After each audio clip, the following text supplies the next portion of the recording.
Okay, this is sort of part two of the Lotus Elise 2005 video I'm putting together for cars and bids. We looked at the previous video, we looked at the outside of the car. Didn't really look at the mirrors on the previous one, so I want to give you a little look at that. These are from Greg's Racing Part, along with all the rest of the carbon you see on the car, which is all pre-preg, real carbon.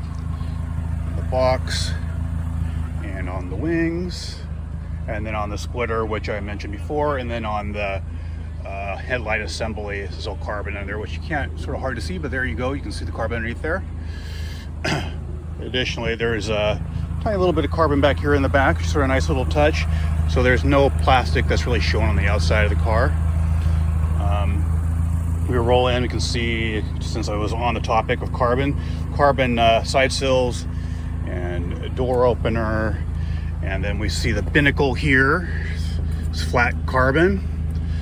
Then we have Alcantara. This real Alcantara, not some sort of competitor, so it's probably going to be good for the life of the car as far as fading is concerned. That goes around the steering wheel. And then this is also wrapped, so up here on the pillar we have that black Alcantara on the pillar. It wraps all the way around there. We can see on the dash on top of the binnacle here, and then no stereo at all in this car. Completely taken out. There's the only controls you have, which are the HVAC controls, in addition to, of course, the lights on and the start button. But these are Ferrari F12 vents. There's 4 of them. These are really nice.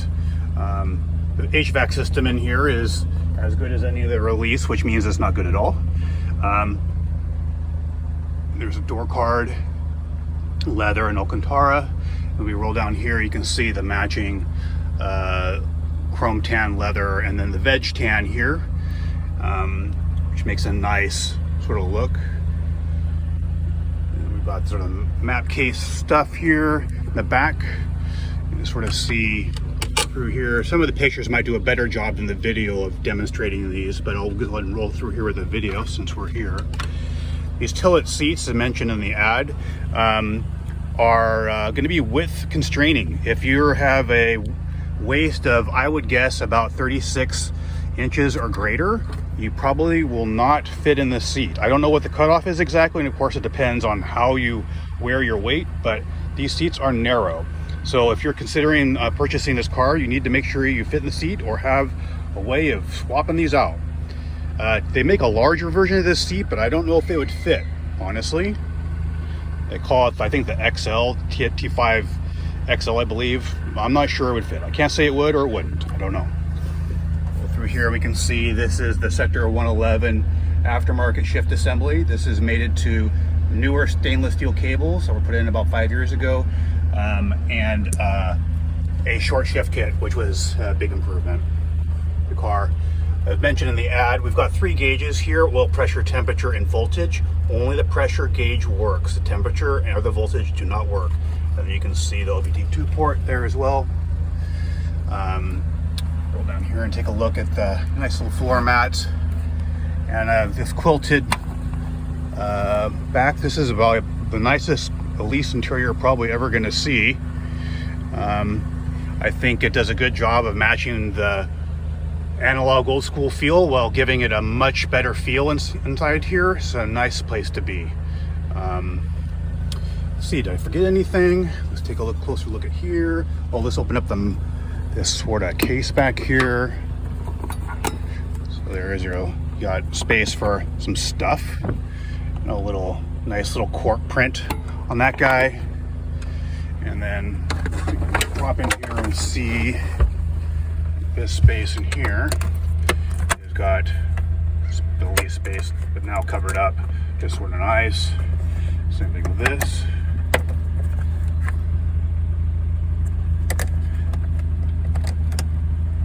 And just sort of roll through real quick to see if I left anything out. I don't think I have. 6-point harness, a bar installation. There are no seat belts in here. It's only the harness, because these seats will not allow to use both at the same time. So that's why that's that way. As I mentioned in the ad, no problem with that window. This window I'm not going to run. It does run. I'll run a little bit. But you can see it's a little bit wonky. It needs some adjustment. So that it works, but it's going to need some adjustment in order for that window to be reliably able to roll up and down. The mirror here is seen better days. It works. It does vibrate quite a bit when you're rolling, but it does work. It stays basically in place. That would be something to consider maybe doing an upgrade on. It's been fine for me. Give you a sense of what it's like to be in here as a driver, because I can turn the steering wheel up correctly and notice how incredibly close this aftermarket gear is. That is about 5 inches, I guess. Really wonderful. No, I'm not going to say there are attributes to the shifting that are really nice. It has a great feel in some ways, even though it is vague. It's definitely vague, and also needs continuous tuning in order to work correctly. So you got to move the cables around a little bit with this adjustment here, or maybe in the back. It will not stay in tune for all that long. After a couple months, you're going to have to retune it. So there you go.